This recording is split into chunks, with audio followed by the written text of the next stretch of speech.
Hello, my algebra friends. Today on Unit 9, we are doing Lesson 7, completing the square, using the process that we used in yesterday's lesson for writing the vertex form of a quadratic. We're going to use that same methodology to solve a quadratic equation. So hopefully you did what you were supposed to do and watched the video, because that would make today so much easier. Okay, so let's jump right in. Well, we first need to make sure, we need to guarantee that the leading coefficient is a 1. Reminder that the leading coefficient means the first number we see in our equation. It would be the value of a in the standard form of an equation. Our standard form for a quadratic, remember, is ax squared plus bx plus c. We need to make sure that our a value, the coefficient of the x squared, the number attached to x squared, we need to make sure that's a 1. So as long as that is a 1, then step 1 is taken care of. There we go. Step 1 is taken care of. Step 2, similar to what we did yesterday for our vertex form, we are going to group the first two terms of the trinomial, and then we will complete the square in order to make those two parts into a perfect square trinomial. So what we're going to do is use parentheses to section off the first two parts of our equation, the x squared and the minus 2x. And then what we're going to then do is add in the blank for the third number we are going to create that will turn this part of my equation into a perfect square trinomial. The minus 8 just gets rewritten at the end, and whatever I add into my equation, I must also subtract out of the equation so that it truly does remain equal to 0. In order to get this magical number, step 3, we are going to divide our b term. In this case, our b term is -2. We're going to take our b term of -2, divide it by 2, and then square it. And that's the new number that I'm going to add into the end of my expression. And I'm going to do that same number over here, because whatever I add in, I must also subtract. That way the equation stays equal to 0. So I'm going to take the b value of -2, divide it by 2, and then square that result. Once I get that calculation set up, now I can actually write out what the numbers are. So this becomes x squared minus 2x plus, let's see, -2 divided by a +2 is -1, and then -1 squared is a +1. And then whatever I add inside my parentheses, I'm also going to subtract on the outside. That way it stays equal to 0. The equation stays balanced. Now doing that allows me to factor the x portion of our equation into a perfect square. So this will factor perfectly, just like we did yesterday with the vertex form. It's going to factor the exact same values in both parentheses. And the numbers that we're going to use to factor come from half of our b term. The number we use as our factor is exactly the number we got when we divided by 2 before we squared it. So -2 divided by 2 was -1. That's our factors, -1, -1. And we can add and combine the -8 minus 1 more is -9, still equal to 0. Now we're going to take our two exact factors, write them as a perfect square. So 2 of the same parentheses means I have that squared. And I still have the -9 equals 0. Now we're going to solve using the square root method, now that it's factored. And to solve using the square root method means I have to add the 9 to the other side. This is similar to what we did a couple lessons ago. Keeping the x minus 1 squared.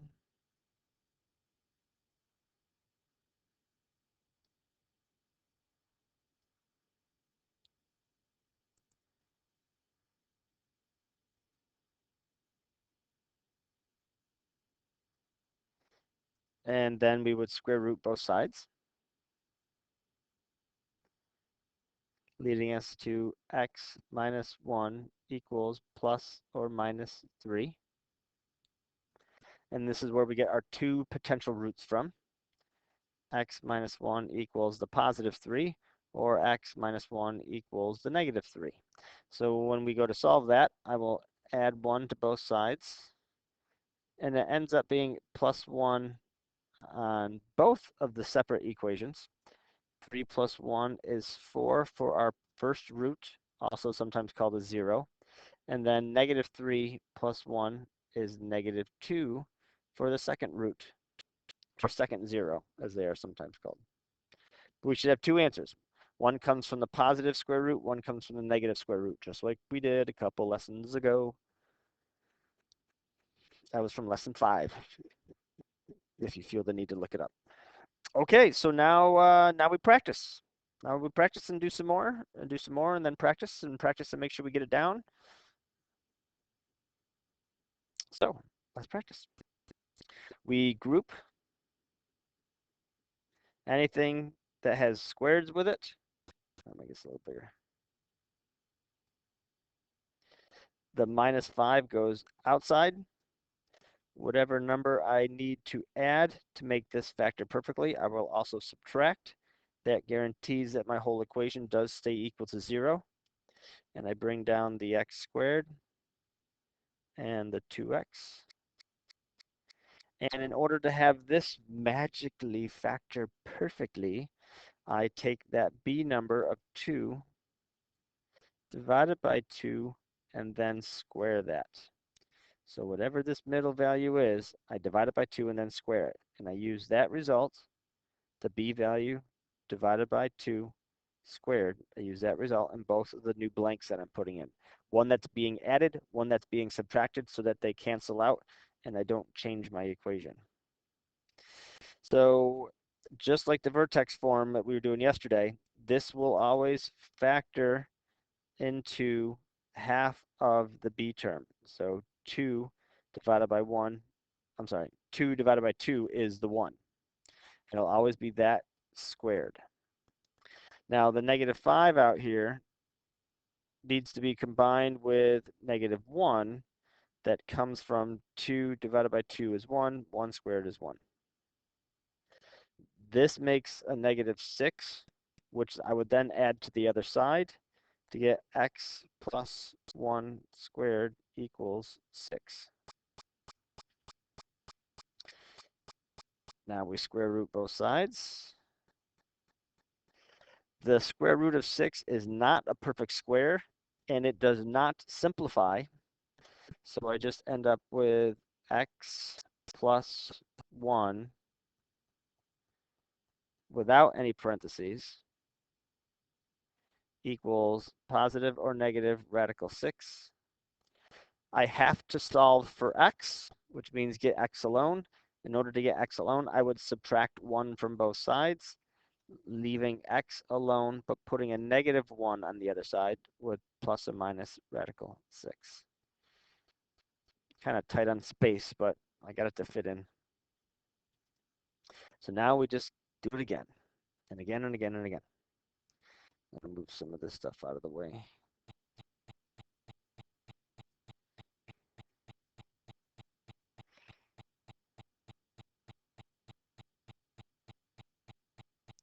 Okay, so I'm taking my equation and moving it up here. Just so I can write bigger, it might make it easier for you guys to see and visualize what I'm doing. You should write small and fit yours where you have space. So I group the x terms separately from everything else. So x squared plus 8x, and then put a blank in for my magic number that I'm going to find. Then I have that minus 4 still, then I'm going to subtract that same magic number to keep it equal to 0. To figure out what I should use, I take my b value, divide it by 2, and square it. And I put that in both of the blanks that I created. 8, that's the b value, divided by 2, and then squared. Now, 8 divided by 2 is 4. And then 4 times 4, or 4 squared, is 16. So this turns into x squared plus 8x plus 16 minus 4 and minus 16. So whatever I add inside the parentheses, I also subtract on the outside to make sure it stays equal to 0. Now, my x term stuff will factor perfectly into half of whatever the b value was. So b is 8, and then 8 divided by 2 is 4. So this factors into x plus 4 squared. Minus 20 equals 0. Add the 20 to the other side of the equal sign. X plus 4 squared equals 20. Now we can finally square root. Once the squared term is all by itself, that's when you square root, but you have to get that 20 to the other side first. So that means I have x plus 4 equals plus or minus radical 20. Ooh, running out of room again. I would subtract 4 from both sides. It puts a negative 4 on the other side of the equal sign, but still have plus or minus radical 20. Now, unlike example number 1, where I had radical 6, the radical 6 does not simplify at all, but the square root of 20 will. It'll simplify, so we have to do that. So I have some space over here. We did this together in class. The square root of 20, the largest perfect square that is a factor of 20 is 4. 4 times 5 makes up 20. The 4 is the perfect square, so that turns into a 2. So this simplifies into 2 radical 5. So that means my final answer, x equals negative 4 plus or minus 2 radical 5.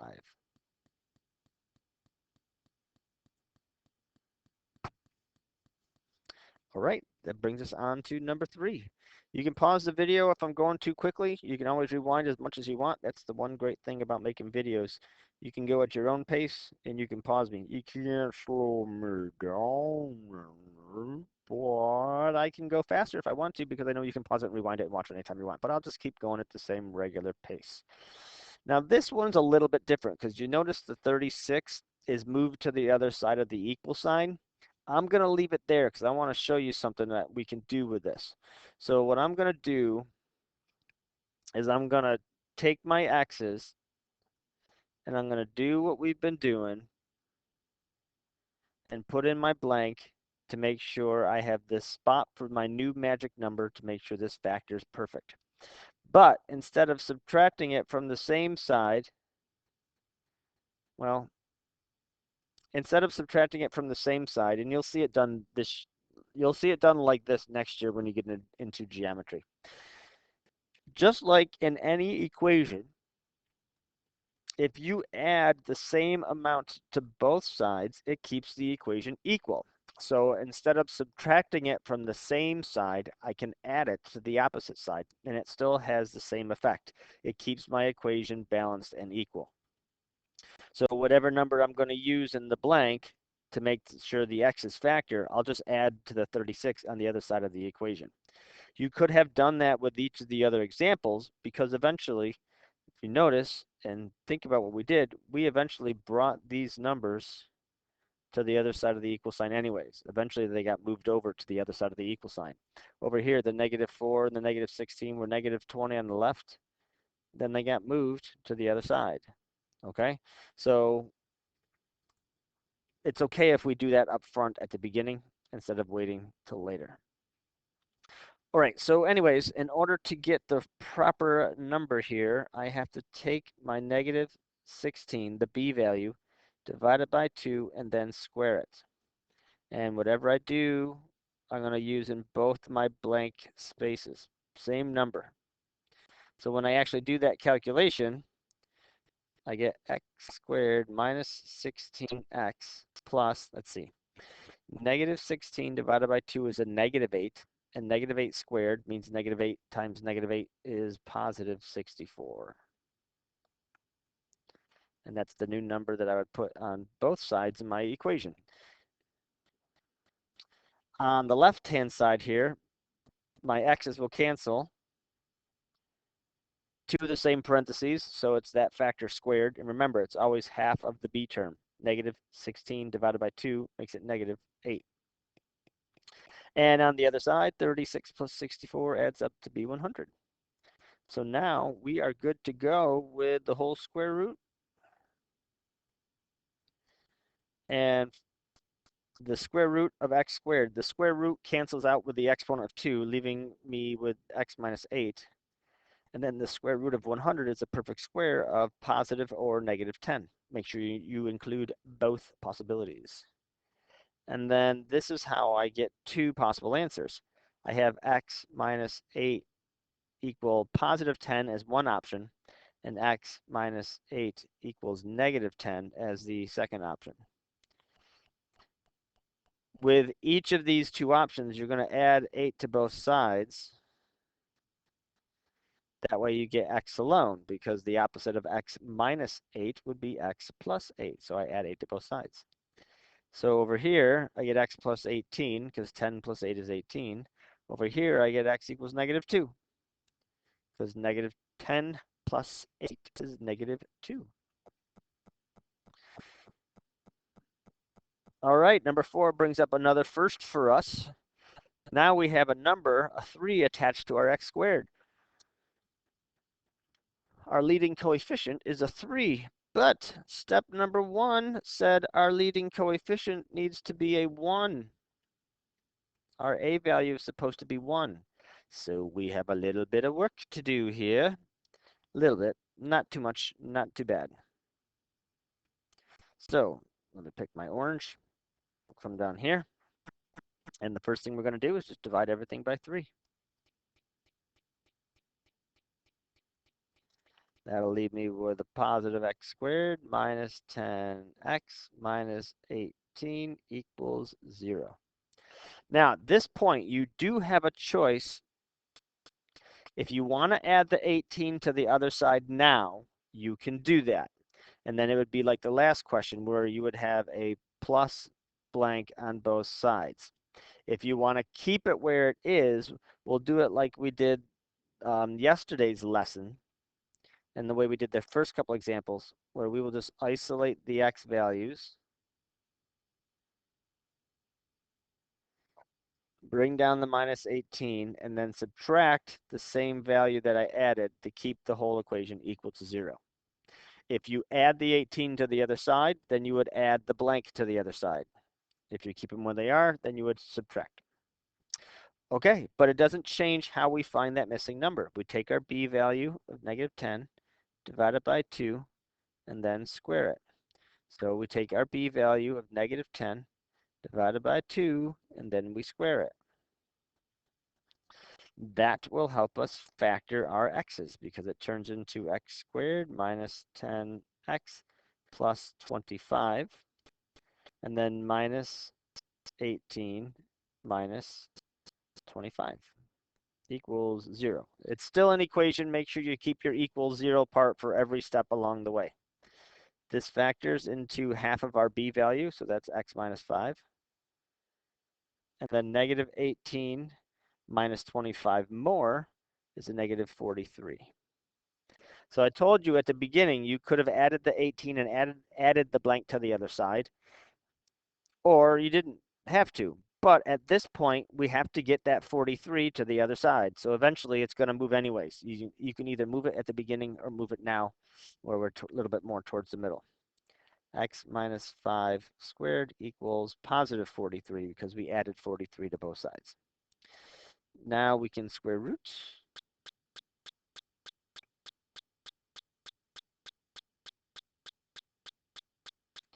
Giving us x minus 5 equals plus or minus radical 43. And then we have to solve for x, so you add 5 to both sides. The opposite of minus 5 would be to add the 5.